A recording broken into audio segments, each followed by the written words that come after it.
Welcome to tonight's public forum about the climate change, capitalism, hosted by the Party for Socialism and Liberation. My name is Alexander, and I'll be chairing the forum. The PSL is holding a forum every month in San Jose to educate ourselves on the main political issues of the day and to gain a revolutionary orientation on them. The meetings and discussions are a small part of what we do. Radical change, the kind that we need, comes from struggle, from fighting back against oppression. If you're interested in getting more involved with the PSL, then you can speak to me afterwards and sign up on our list at the table in here.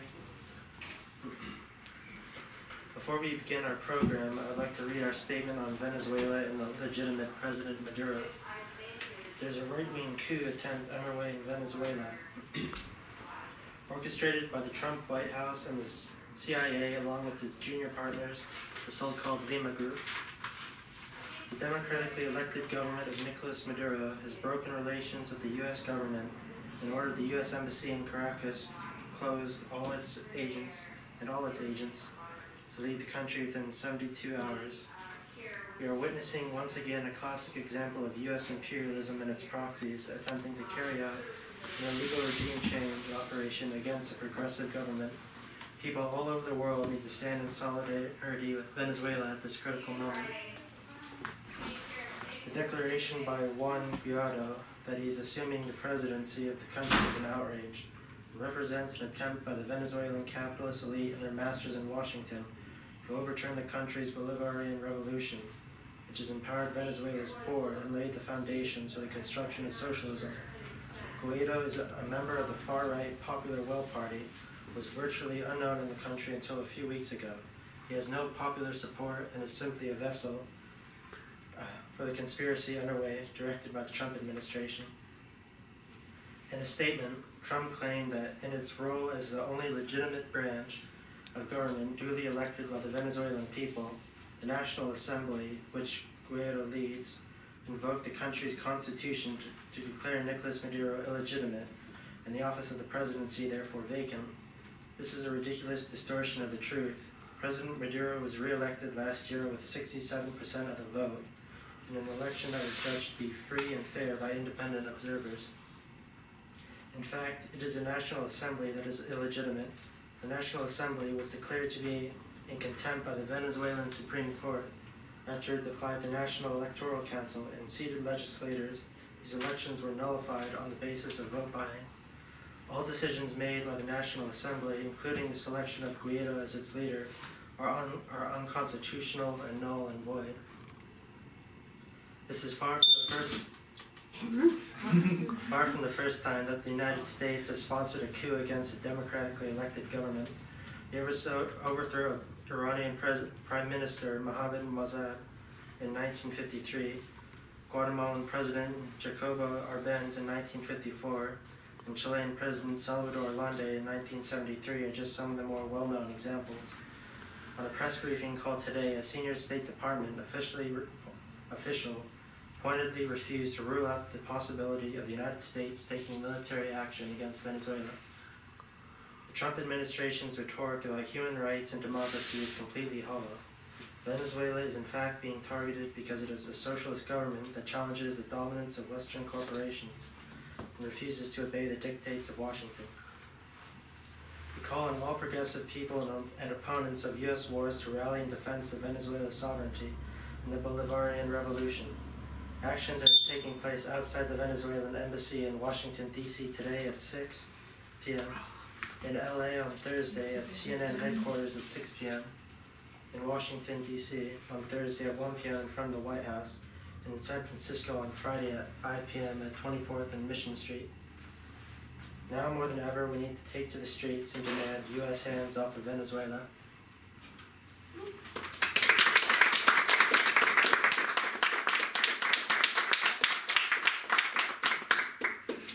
So now onto our program.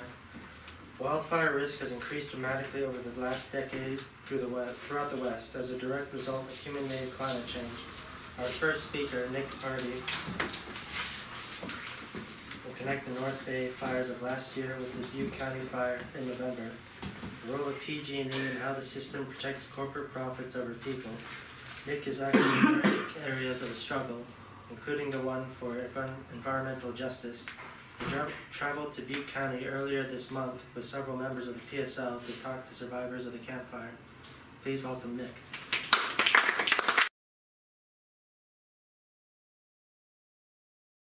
Hi everybody. Thanks to the San Jose Peace and Justice Center for hosting us tonight. So, 2 months after the Global Climate Action Summit, which took place in September of last year in San Francisco, where CEOs, investors, and politicians announced to the world that the needs of both the environment and profit-driven green businesses could be met on the path to solving the climate crisis, San Franciscans joined countless others in cities and towns throughout Northern California in choking on what one air quality monitoring network designated to be the dirtiest air in the world for several days, due to the devastating wildfire that ripped through Butte County, a fire that was likely the result of a Pacific Gas and Electric Company's high-voltage power line malfunction.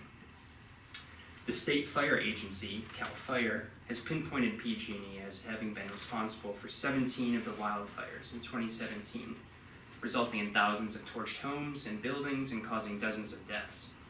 The Camp Fire, which began on November 8th, burned 153,336 acres and was the deadliest fire in California history. 86 people have been confirmed dead as a result of the fire. The high death toll was in large part due to failure of state and local agencies to immediately communicate warnings to all residents of impending danger and provide the means with which to quickly evacuate. Several people were found to have burned alive in their cars. The average age of those who were killed was 71. Many had physical disabilities and were unable to flee. 14,000 homes were destroyed in the Camp Fire, and the small town of Paradise, home to only 27,000 residents, was left in near complete ruin. 96,949 acres also burned in Los Angeles and Ventura counties during the Woolsey Fire, prompting the evacuation of an estimated 295,000 people. 3 people have been confirmed dead as a result of the fire, which also began on November 8th. Southern California Edison, Southern California's PG&E equivalent, has itself admitted to sparking at least one origin point of the 2017 Thomas Fire in Santa Barbara and Ventura counties that burned 280,000 acres and resulted in 2 deaths. The utility company told the Public Utilities Commission that it was investigating whether a power outage in the vicinity of the Woolsey's fire origin could be linked to 2 wires from their equipment coming into contact with each other. The Woolsey Fire began at the Santa Susana Field Laboratory, which is located 30 miles outside of Los Angeles. The facility was the site of several nuclear power-related accidents, and the soil in the surrounding area is riddled with cancer-causing toxins and radioactive materials. Government-funded studies have found increased cancer rates for nearby residents, including clusters of rare pediatric cancers that have been mapped out by local parents and activists who demand a full cleanup of the site, a cleanup which still has yet to take place. Despite claims to the contrary by the California Department of Toxic Substances that they, quote, do not believe the fire has caused any releases of hazardous materials that would pose a risk to people exposed to the smoke, end quote. Dr. Robert Dodge, president of the Physicians for Social Responsibility Los Angeles, has stated, quote, we know what substances are on the site and how hazardous they are. These toxic materials are in the soil and vegetation, and when it burns and becomes airborne in smoke and ash, there's real possibility of heightened exposure for area residents. The Camp Fire in Butte County was declared fully contained on November 25th. Later that week, significant rainfall hit, helping to clear the air of lingering toxic smoke, but also resulting in the flooding of sections of the barren fire zone.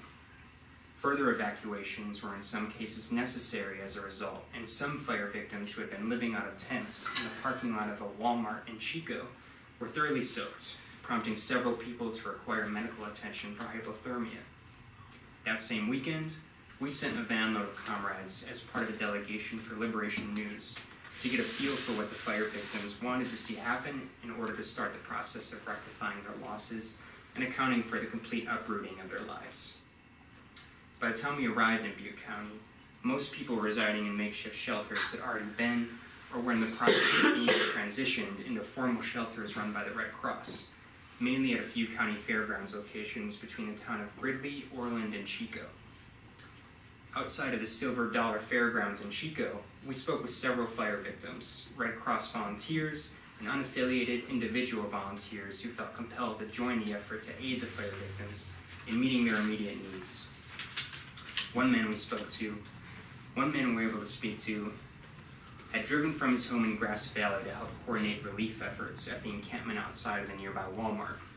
He told us that he had felt compelled to stick around and ensure that everyone who he had met there, whom he said he now considered family, received the help they needed as they were transitioned into more stable conditions, at least for the time being, at the Red Cross shelters. The people we spoke with from the town of Paradise had lost their homes and had already been struggling prior to the fire with poverty and with disabilities. We listened to their stories and asked how they felt about the responsibility of PG&E, and also what sort of longer-term aid they were or were not expecting to receive. We'll now show a video with clips of some of the interviews we compiled during our time in Butte County.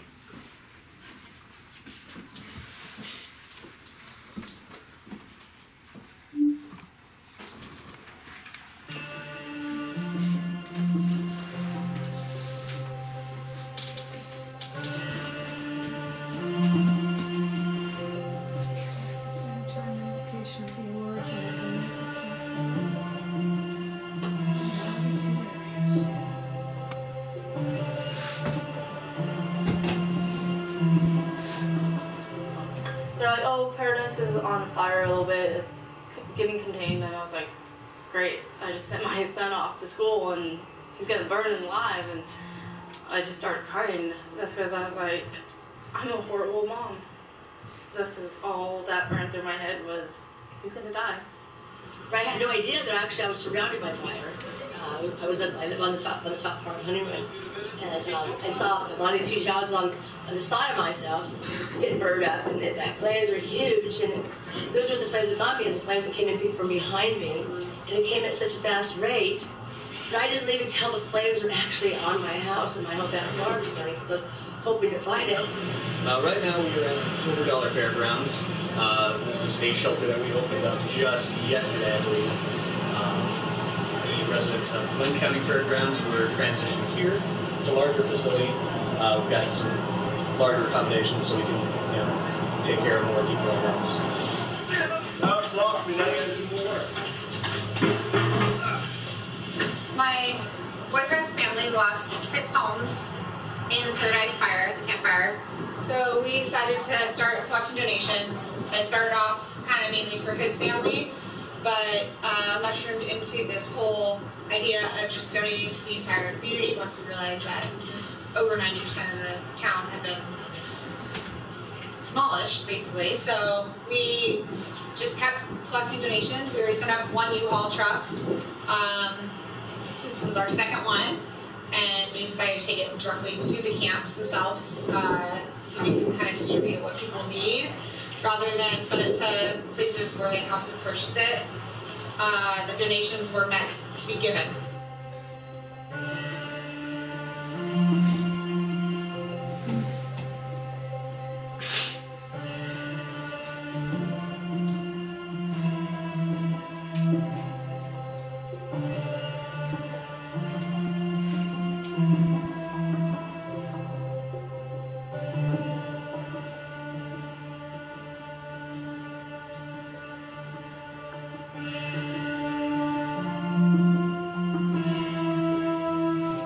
There's a lot of people upset with PG&E. A lot of people are very upset with PG&E.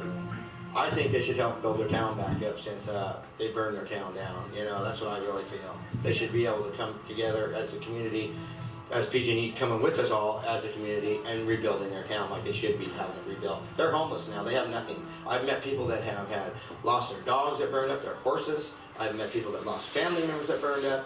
I mean, it's not right. They should come together with us all in the community and say, okay, how can we make it right for these people? That's what I feel anyway. PG&E definitely should be responsible for their negligence. They sort of make enough money off us, and they should look after us because, it's a company that you trust. You're supposed to trust these companies to do what they're supposed to do. If they're not doing it, then they should be held responsible just like any one of us. It's just like a DUI or something like that. You know what I mean? The consequence of there's deaths, then you should be responsible for it. In this case, there are deaths, then they should be responsible.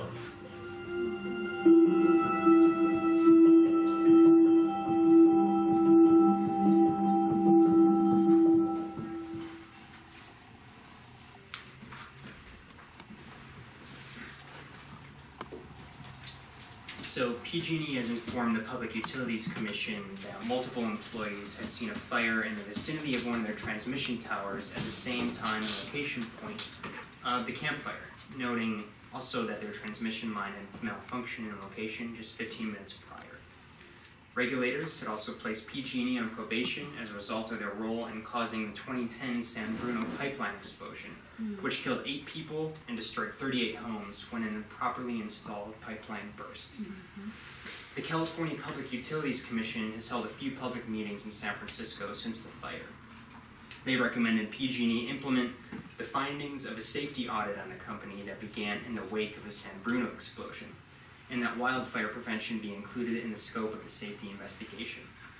PG&E has pledged to expand safety protocols and conduct detailed safety inspections of thousands of miles of the transmission lines. But what have been the real consequences for the company? Not counting the human costs, Citigroup has estimated that if they are found at fault, PG&E could be liable for upwards of $15 billion in damages as a result of the campfire, on top of their existing $15 billion in liabilities with connection to the 2017 wildfires. PG&E's liability insurance for 2018 amounted to just $1.4 billion. Financial analysts seem to agree that in order to recoup some of these immense losses, PG&E will seek to raise rates and pass the costs on to ratepayers instead of shareholders. PG&E has announced its plans to file for Chapter 11 bankruptcy next week, and as of yesterday, 4 major banks, JP Morgan Chase, Barclays, Bank of America, and Citigroup have pledged $5.5 billion to finance ongoing operations during the bankruptcy period. It's not clear as of yet how the reorganization of the company under the control of a bankruptcy court will unfold, but so far the biggest shakeup to take place has been now former CEO Geisha Williams walking away from the job with a $2.5 million severance package.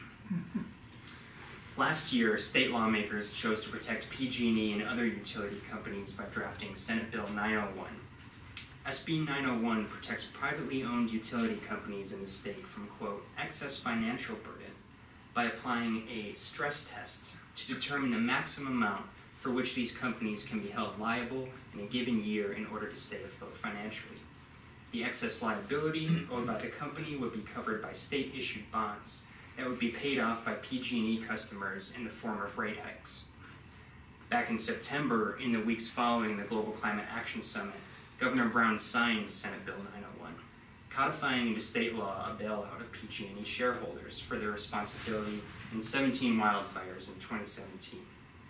Jerry Brown and Public Utilities Commission President Michael Picker both agreed that PG&E should be prevented from facing bankruptcy. It's expected that regulators will apply the same strategy outlined in Senate Bill 901 to the 2018 wildfires as well. PG&E has also asked the Public Utilities Commission their permission to raise more than $1 billion in new revenue from ratepayers in the upcoming 3-year period that begins in 2020, amounting to an extra 6.4% charge per month on energy bills per customer. It doesn't matter that PG&E alleges that they will use the bulk of this revenue to pay for wildfire prevention and equipment maintenance. The question is, why are we having to pay for the consequences of negligence by PG&E's executives whose primary motivations are to see profits rise at its core? There are several reforms and more broad and comprehensive measures that government agencies and companies like PG&E could implement to positively impact the health and safety of the populations they claim to serve. For example, PG&E's power lines throughout California could and should be moved underground in order to drastically limit the possibility of igniting wildfires in high-risk areas. While capitalist-owned utility companies certainly deserve blame for sparking many of the state's wildfires, the major expansion of housing development further into wildfire-prone areas is another factor to take into account when considering the devastating impact on communities throughout California and the western United States. According to statistics from CAL FIRE, 42%, or a total of 40,300 housing units in Butte County, are at high to extreme risk of facing wildfires. This fact was well known by the state and local government. A forest clearing project had been planned by the Butte County Fire Safe Council, which would have included a 10-mile fuel break around Paradise that may have been able to slow the spread of the fire. In order to combust, a fire needs three things: heat, oxygen, and fuel. Fire scientists classify fires based on fuels. They do this because understanding fuel is essential to stopping an out-of-control fire. Wildfires use naturally occurring fuel like trees, brush, or grass, but many of the older homes built in the path of the campfire also serve to feed the flames. CAL FIRE reported certain areas where 9 out of 10 houses burned to the ground. As a basic recognition of the wildfire danger, California's building codes prevent houses constructed after 2008 in fire-prone areas from having flammable wood roofs or untreated wood decks, and require fireproofing mechanisms that would prevent embers from entering the home. A 2014 research report from environmental scientists concluded that 1.2 million new homes are expected to be constructed in the highest wildfire risk areas of California between 2000 and 2050. In the western United States, around 7 million homes currently reside in medium to high risk wildfire zones. Ken Pimlett, the outgoing director of the Department of Forestry and Fire Protection after 30 years with the agency, gave an interview where he said that California's wildfires have become so unpredictable that government officials should consider banning home construction in vulnerable areas. Despite these warnings, construction on massive new developments continues. This week, a few weeks ago, I've given this talk before, Los Angeles County supervisors approved a 19,000 unit project in a rugged mountain area 65 miles north of Los Angeles that the state has designated as a high to very high fire hazard zone. County planning documents reveal that in the last 50 years, 31 wildfires spanning more than 100 acres have occurred within a 5-mile radius of the new development, with 4 of the fires occurring directly within its boundaries. California's population has doubled since 1970 to nearly 40 million, pushing urban sprawl into mountain subdivisions, areas home to fast-burning grasslands, and along scenic canyons and ridgetops that are susceptible to fires. After an intense period of drought, the last 2 years have seen the worst in state history. Fires occur seasonally on land all over the world, and often inhabitants use the seasonal burning to their benefit to replenish the lands with nutrients, to allow new growth, and to bring in different species of plants and animals. In the Americas, native peoples used fire to develop the land for thousands of years, before the genocidal settler colonial project of the United States swept across the continent. Centuries of capitalist land development has demanded that natural wildfires be suppressed, allowing for banks and real estate developers to continue to rake in profits from the land without pause. This has increased the density and amount of fuel in many areas that would have naturally burned away otherwise. 50 million acres of land are managed across the state between the U.S. Forest Service and the California Department of Forestry and Fire Protection. Altogether in 2018, these two agencies used prescribed burns across 250,000 acres to clear brush and dead or overgrown trees. Drought and beetle infestations have left an estimated 129 million dead trees across the state, holding massive potential to fuel wildfires. Without planning on a much larger scale, these burns, along with individual efforts of homeowners to clear their properties, represent a severely inadequate solution to a problem that doesn't confine itself to county or state borders. The effects of climate change have served to create hotter and drier conditions for wildfires to burn longer and more intensely, expanding peak fire seasons by an average of 9 days every year since 2000. The piecemeal solutions put forth by corporations and government agencies in the wake of disasters like the Camp Fire reflect the inability of the capitalist system to truly address the crisis. Some of the reforms I've outlined in this talk, which could ease the danger of wildfires facing millions of people, could theoretically be implemented under the current system. But in the absence of a mass sustainable people's movement demanding comprehensive action, corporate control over the court system in both the Democratic and Republican ruling class parties ensures that decision-making first and foremost takes profits into account. Take, for example, our newly elected Governor Gavin Newsom. Bourgeois media outlets are painting Newsom as someone who will bring progressive energy into addressing California's most dire problems. Is this really the case? Should we scale back and tamp down our organizing while we wait for Gavin Newsom to save us? As the former mayor of San Francisco, Gavin Newsom was a key player in the deal the city made with mega developer Lennar Corporation to construct more than 10,000 housing units at the Hunters Point shipyard, the site of the Navy's former radiological defense lab, where toxic and carcinogenic materials were recklessly disposed of throughout the area. The Navy enlisted the federal contractor Tetra Tech to clean up the shipyard, which has been designated by the US EPA as a federal Superfund site. But widespread fraud by Tetra Tech came to light from whistleblowers who exposed how toxic soil samples from areas slated for development had been falsely labeled as safe. Hunters Point residents, who come from a poor community that is representative of the city's dwindling black population, have dealt with higher rates of cancer, respiratory diseases, and other medical conditions linked to toxic exposure from the shipyard and other pollutants. Despite the U.S. Department of Justice recently entering into a lawsuit against Tetra Tech, Gavin Newsom's appointed California EPA head, Jared Blumenfeld, has entered the state into a contract with Tetra Tech to clean up millions of tons of debris from the campfire, some of which certainly contains toxic substances. In a warning to Butte County residents affected by the campfire, on Monday, the MLK holiday, Hunters Point residents who are part of a 3,000 plaintiff, $27 billion lawsuit against the fraudulent practices of Tetra Tech, along with community allies and medical professionals, held a press conference at the California State Building in San Francisco to demand that Governor Newsom rescind the state's contract with Tetra Tech.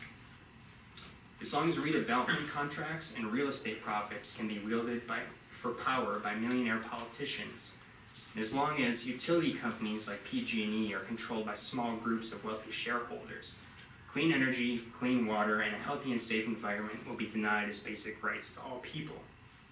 To meet the needs of all people would require a planned economy on a national scale, a socialist reorganization of society that could effectively coordinate a swift end to fossil fuel production, while mitigating the impacts of fires, hurricanes, and floods with mass education and planned evacuations. The CEOs of PG&E, Tetra Tech, BP, Exxon, and other corporate actors could face real justice for their crimes, have their wealth expropriated, and be forced to pay reparations to the communities that they've destroyed. A people's government could immediately shut down all US military bases, cutting the world's biggest polluter off at the head. And the trillions of dollars in Pentagon spending could be used to pay reparations the whole world over for the endless war crimes of the United States government. Let's organize to build that future.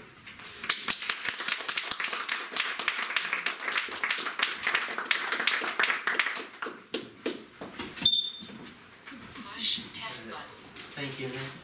Before we hear from our next speaker, I'd like to invite John to come up and make a short announcement. Oh, hi, everybody. My name is John Britton. I'm part of the Peace and Justice Center and also a member of PSL. And I just wanted to, for you who are not familiar with the work of the Peace and Justice Center, it's a resource center for the progressive community in South Bay, and it has been playing this role for many years, going back into the 50s. And we've recently somewhat reorganized and have tried to open up the Peace and Justice Center to more activity, more organizations, by not charging anything for events held here. This is rent-free territory, and but in order to keep the Peace and Justice Center going, we do appeal for donations, so that's what I'm about to do. We have a little plastic thing that I'll be passing around, and I'll set the example. And maybe we can start with you. Whatever you can afford would be much appreciated. If you can't afford anything at all, that's okay too. That's the way we're operating these days. Yes.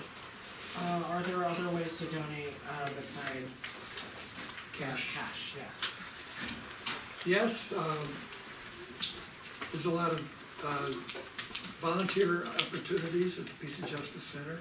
If you visit the website, which is sanjosepeace.org, you can get all the details on it. I meant more literally besides physical cash. Oh, Like, is there a way to donate, volunteer time and things like that. like through a debit card or credit card? Oh, yeah, there's the sign up there, Okay. Yeah, donate. Snap a picture before you leave. I think you can figure it out from there or from the website. Thank you very much.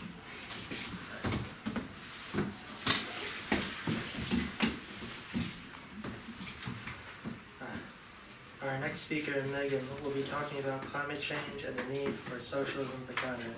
Please welcome Megan.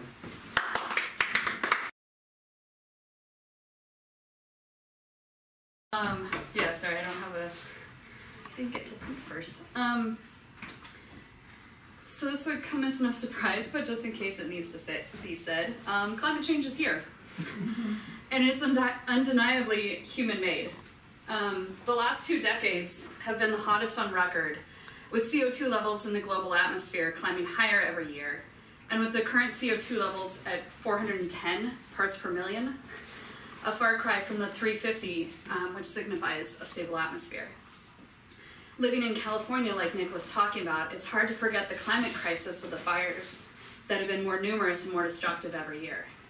But globally, we also see more extreme weather events and increasing droughts, floods, and heat waves. In northern Siberia, along the coast of the Arctic Ocean, temperatures soared 40 degrees above normal, to over 90 degrees. In the state of Kerala in southern India, nearly 1 million residents had to evacuate due to unprecedented flooding with monsoon rains. And a recent journal paper on the domino effect of a warming planet looked at the combined consequences of 10 climate change processes, including the release of methane that's trapped in permafrost and the impact of the melting ice in Greenland and Antarctica. One of the authors, Catherine Richardson from the University of Copenhagen, stated that climate action was not just a case of turning the knob on emissions, but understanding how various factors interact at a global level. As an example, the authors said that the loss of Greenland ice could disrupt the Gulf Stream ocean current, which would raise sea levels and accumulate heat in the southern ocean, which would in turn accelerate loss from eastern Antarctica, and the cycle continues. The Earth's ecosystem is a complex system of processes that interact in ways that are not fully understood. And it's making scientists very concerned about how feedback loops may play a role in accelerating warming. So, while Trump backing out of the Paris Agreement from 2015 was detrimental in any sense of a unified global action, the agreement itself was deeply flawed from the start. The deal allowed countries to voluntarily stay on track with their commitments, in theory via peer pressure, with no actual enforcement mechanism in place. Obama refused to sign any legally binding language that would force payment of reparations to developing countries by the First World, which has been responsible for the majority of emissions historically, while prospering from centuries of exploitation of the global south. Instead, the deal urged rich countries to give assistance to the developing world in relation to financing and technology, but any such assistance was voluntary. The UN's Intergovernmental Panel on Climate Change stated, quote, "Governments can still cap temperatures below the strict 1.5 degrees Celsius ceiling agreed in 2015, only with rapid and far-reaching transitions in the world economy." International climate summits never mention the fact that the Pentagon is the biggest unregulated polluter on the planet. For instance, in 2016, the US Navy announced its plan to release 20,000 tons of environmental stressors, including heavy metals and explosives, into the coastal waters of the Pacific Northwest. 900 of the nearly 1,200 Superfund sites in the United States are former military bases, one of which Nick talked about. On top of it all, despite all the gross negligence and unsustainable path the US is on, we are also then seeing the rolling back of already insufficient environmental policies. Considering the vast amounts of scientific data that reveal a fast shrinking window to avert complete collapse, we should be far beyond making speeches and instead be taking immediate collective action. The reality of capitalism is that corporations call the shots, and the capitalist ruling class won't do anything that will threaten their dominance of global markets. A new study showed that more than a quarter of sea level rise and about half of the warming from 1880 to 2010 can be traced back to just 90 corporations. And many of these companies have known for some time what their actions were causing. For example, in 1957, scientists with what was then called Humboldt oil, which is a terrible name, which later became Exxon, published a study tracking the, quote, enormous quantity of carbon dioxide that was contributed to the atmosphere since the Industrial Revolution from the combustion of fossil fuels. Not to understand how much the world is going to warm, but how much could be blamed on Exxon. The crisis stems from the very way our society is organized. The very nature of capitalism has caused this crisis by elevating the maximization of profits above all else with the goal of endless economic growth. How is it possible that a system based on competition and the whims of the free market can ever be the solution to the climate crisis it has caused? I feel like we've been a super downer this evening, but it's important to remember that I think the reason for us talking about this is that there's the need for taking an immediate action and the need for us to build a vision of what we can see beyond that. So like today, we have the capacity and technology to move to a sustainable world, but the system keeps us squarely on course for planetary ecocide. Under capitalism, scientists and engineers are in competition with each other instead of collaborating on solutions, and research is only funded if it can enrich the shareholders and the CEOs. Moving to a sustainable world and increased profitability are incompatible. A recent global sustainable development report to the UN by a Finnish independent research institute stated that, quote, economies that rely on the power of markets don't even recognize the problem as they're too focused on short-term profits to take account of longer-term issues like climate change and environmental destruction. In their book called What Every Environmentalist Needs to Know About Capitalism, John Bellamy Foster and Fred Magdoff critique the idea of green capitalism, saying, quote, a system that has only one goal, the maximization of profits and an endless quest for the accumulation of capital on an ever-expanding scale, and which thus seeks to transform everything on earth into a commodity with a price, is a system that is soulless. It can never be green. It can never stand still, but it is driven to manipulate and fabricate whims, and wants in order to grow and sell more forever.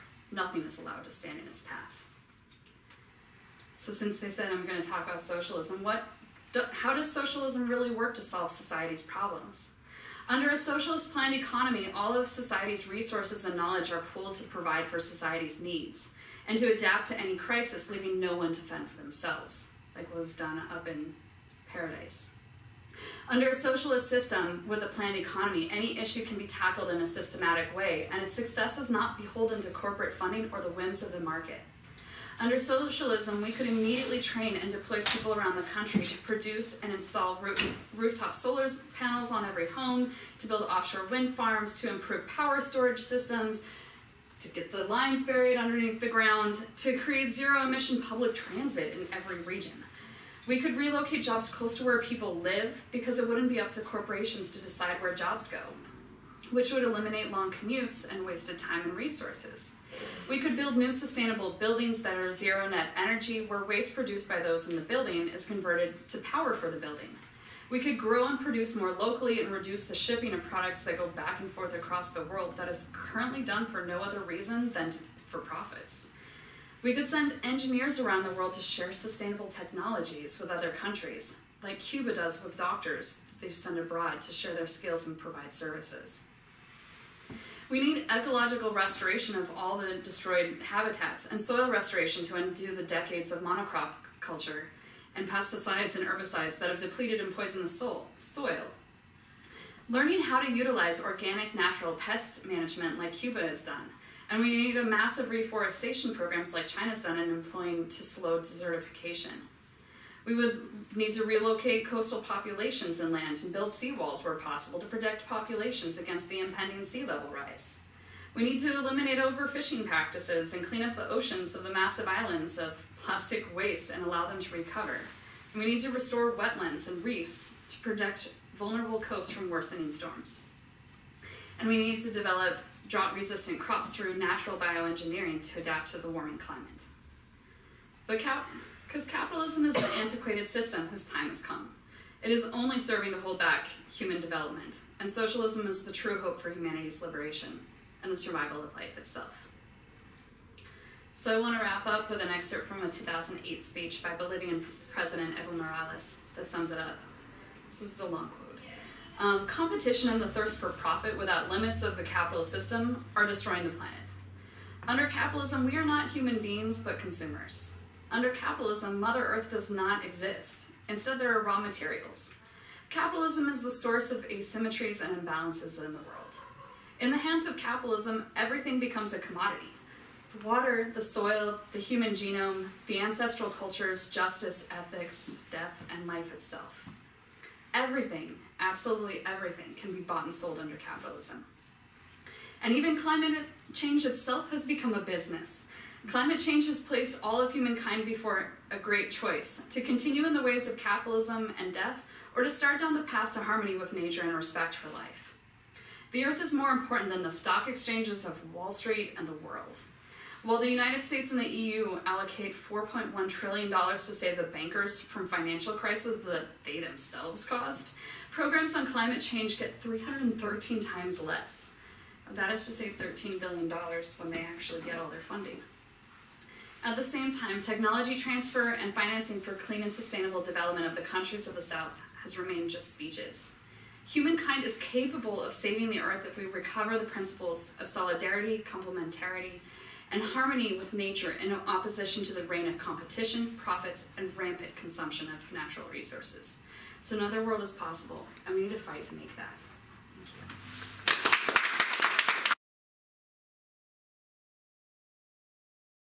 Thank you, Megan. So now we have time for any comments or questions about tonight's presentation.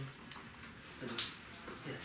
So what you talked about legislation earlier that would limit the liabilities of the sort of monopolies under a so-called stress test. Could you elaborate on what a stress test is? Do you know more information about that?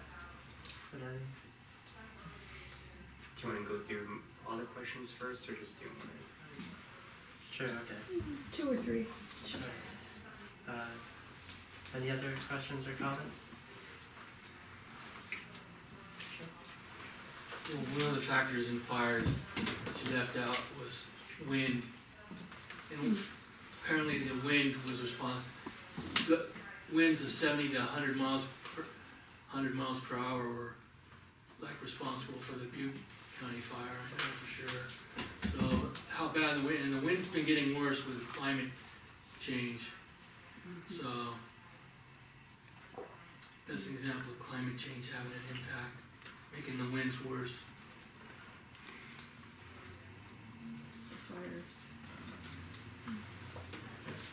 Well, the fires themselves draw the wind. You know, they're drawing in the oxygen.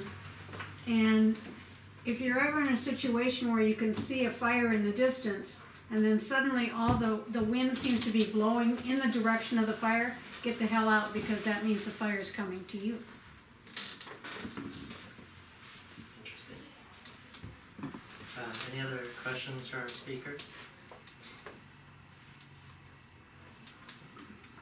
Yes. Or comments. Or comments.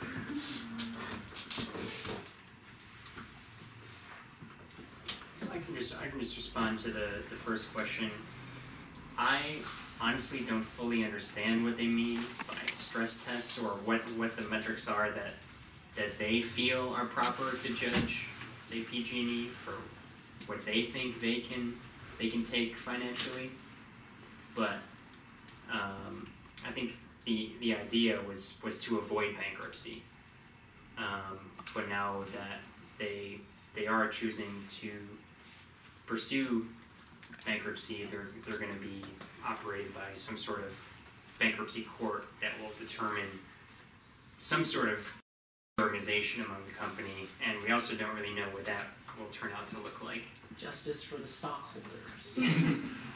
Yes, most likely that. There's other talk of, you know, San Francisco purchasing some of the PG&E infrastructure, and having it more publicly run, but that's all yet to be determined. I think they're officially going to start the bankruptcy period January 29th, which I think is next Thursday, Wednesday or Thursday. What do you think the chances are of a public takeover finally of PG&E? I think that for anything like that to happen would require a movement of people supporting it, and as of yet, there's been people who've disrupted the Public Utility Commission meetings, people taking sort of creative actions, but I don't think the idea has gained enough steam yet. Let's see if somebody else has a question. Or comment? I just had a comment on the issue of bankruptcy. I worked for a company that went bankrupt, and the bankruptcy courts are usually set up by the bank. It's a very inbred kind of system. So all the workers' rights went away, and the lender was the only one who came out with anything afterwards. And even things you think you're entitled to, health care, like Cobra disappears under bankruptcy. So just beware of when they say they're going to go into bankruptcy. It's a very one-sided system there.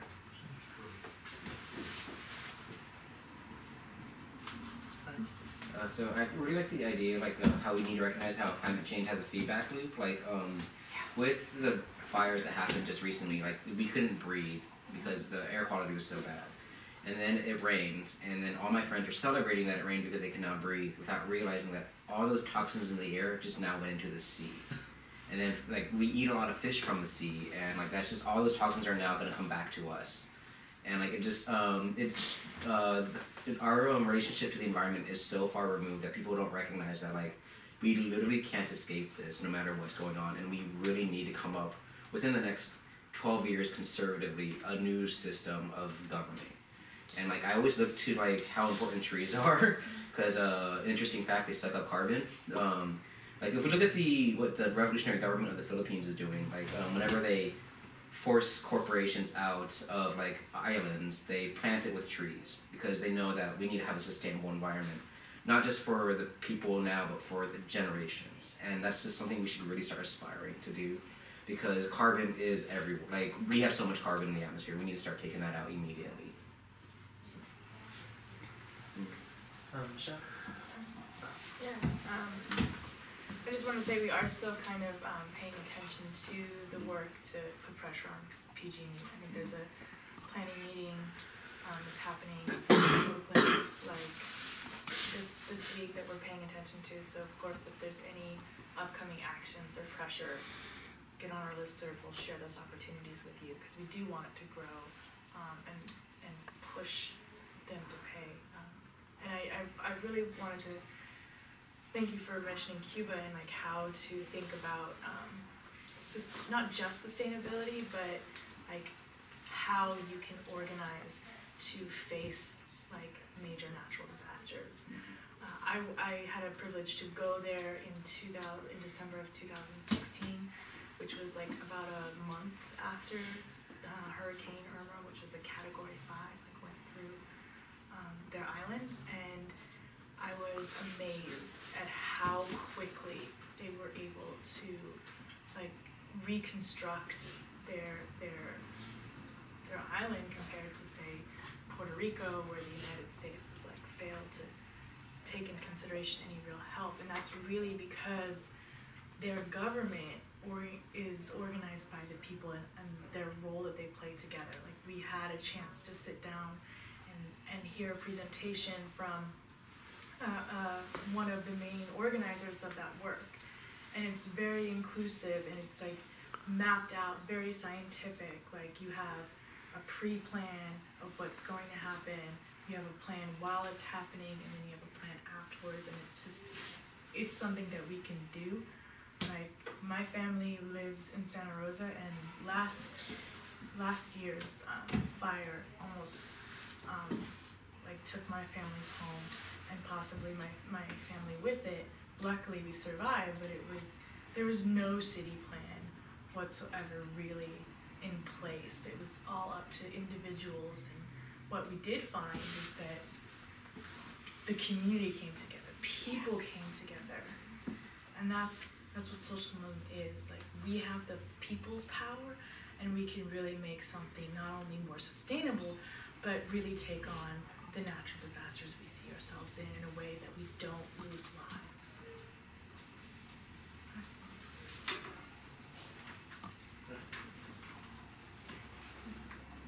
Anyone?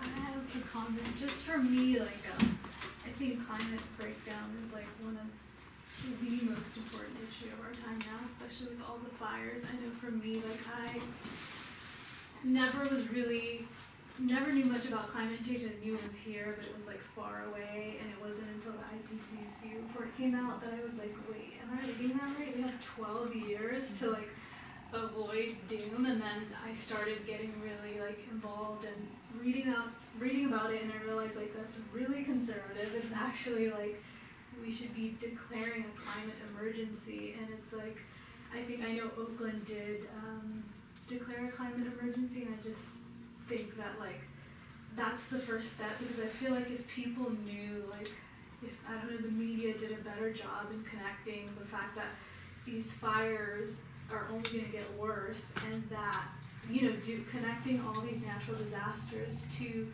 climate breakdown. I think I heard that the air was so dry that the trees were trying to suck up the moisture or something. Like, it was really bad, and it's like, yeah, I just feel like there needs to be, like, we should be in emergency status. I know there's people doing work, like, I know in the UK there was this movement called Extinction Rebellion. Has you heard of that? That was my question. Yeah, they're going behind doing climate change, but really they're pushing for system change. And I know that they're having their first organizing meeting on Saturday in the Bay Area. But to me, it's like it's the only hope that I have, because they're really just like, you know, doing all these actions and getting all these cities like London to declare climate emergencies. And yeah, I just think that that's the most important step, because if people knew, you know, the catastrophe that's about to come due to climate change, I think people would mobilize. And it's not that they don't care, because like me, like, I didn't know how bad it was, and every day I feel like there's reports of like different species becoming extinct, and every day it's like you can't keep track of it, and it's like if people knew, then we could mobilize and make this a priority. That's how I feel.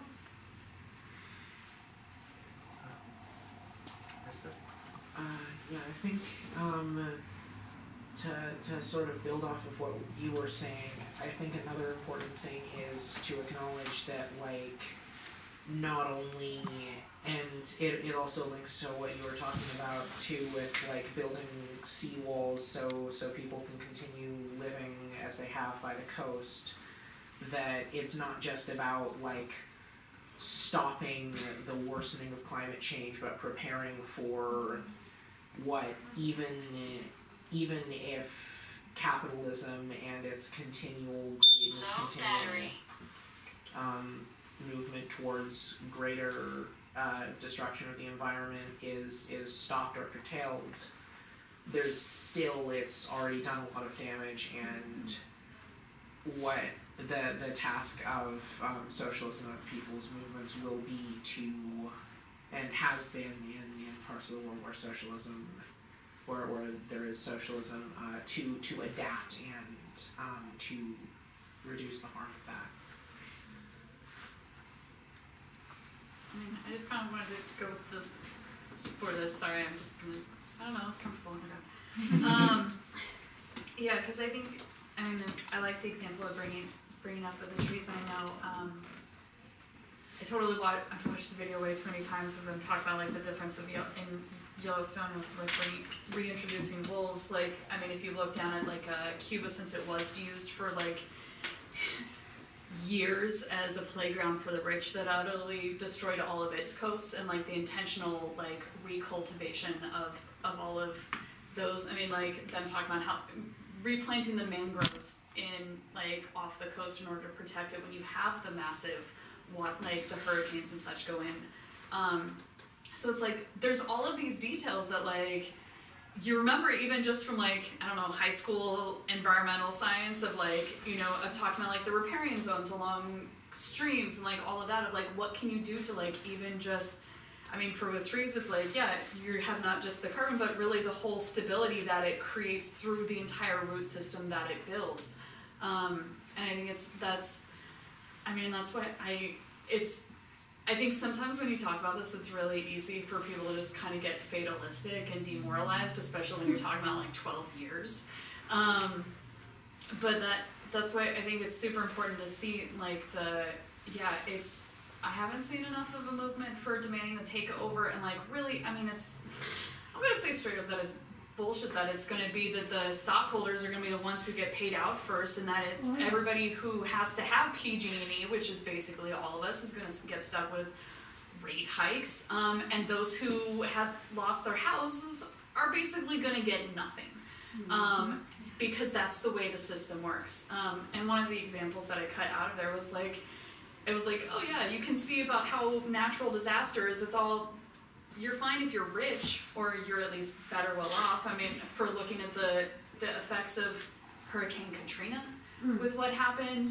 I mean, and I was seeing even the examples of like that there's the devastation that happened down in Southern California this year, that there were the wealthy communities that were like, we're gonna hire our own private firefighters to protect their neighborhood. Yeah, but that it really needs to be taking care of all of us, and it's doing that. What do we do to like curb things from getting worse? What do we do to actually start actively reversing? I mean, I like science. I don't get to do science enough. But like looking like if you didn't actually have like if those who study science in depth didn't have to do it based on funds, that you weren't having to like keep it secret between like that it actually was a real like global collaboration of what you could actually learn and be like, oh, I learned this, and it's not fixing it entirely, but if you can just put it out there because there isn't that competition and secrecy, it could be taken up by someone else who could figure out the problem and could start generating real solutions. So I think that's why it's like, yeah, for hitting it perfect of like, yeah, there needs to be that immediate growth of all of these things now, so that we don't get demoralized and start doing that fight back, but then also have that long-term vision of what, it's not just mobilizing to get active now, but what do we need to fight and demand in order to preserve life.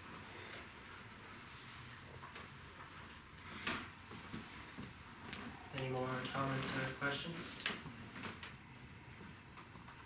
Yeah. The thing that makes me most angry is the capitalist class knows climate change exists, and they're actively trying to profit off it. There's this article I read, I think it was like the Wall Street Journal or New York Times. They said like figuring out which areas are going to be hit hardest the most, so that way they can start investing in like buying up the properties there, and like that's going to be cheap, and selling them back at higher prices. It's just like, what the hell is that? That's not even human. It's disgusting. And like I had to teach a class before that, and like I tried not to yell at the kids because I was super angry. It's just because it hit me, because it's like they don't care about anyone but property, but literally just pieces of paper. That's all they care about, and it's disgusting to me. Can I give a little thank you for you guys having a little sign about pink washing over there? I really appreciate that. 40 years ago, I fought forest. I was a forest firefighter. I fought all kinds of fires in the forest and in the lower levels, the grassland fires, and they were nothing compared to the fires that we're having now. They are way worse now. I think it's because of the wind. Maybe drier vegetation too, probably. But you get those winds going, and they whip through. I didn't think Paradise would ever be destroyed like that. A catastrophe I just couldn't believe that. I've been to Paradise quite a few times, or I had been to the former Paradise. And it's a shame, and yeah, we need to do something because things are getting worse. There's just no doubt about it.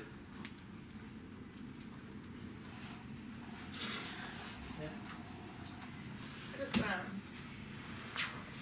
maybe have ended on a more uplifting moment, is that there's potential in recognizing those moments. Like, it was really something to watch and continue to watch the Yellow Vest movement in France that's happening, which kind of started off when it fighting poverty, but as you saw, their demands also included climate change and environmental issues. That's something that we could do here, and this is but part of the start in the process of what we're trying to accomplish. So if you do definitely want to get involved, we'd love to work with you in the future. Sign up, talk to us.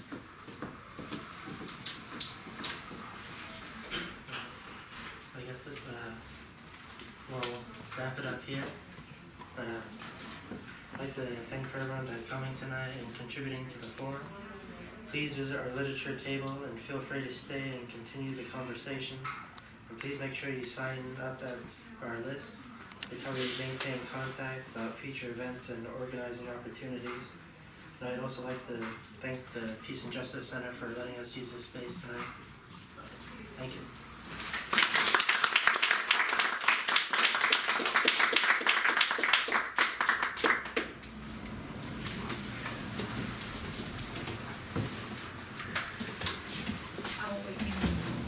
Feel free to stick around for informal conversation. And some snacks over.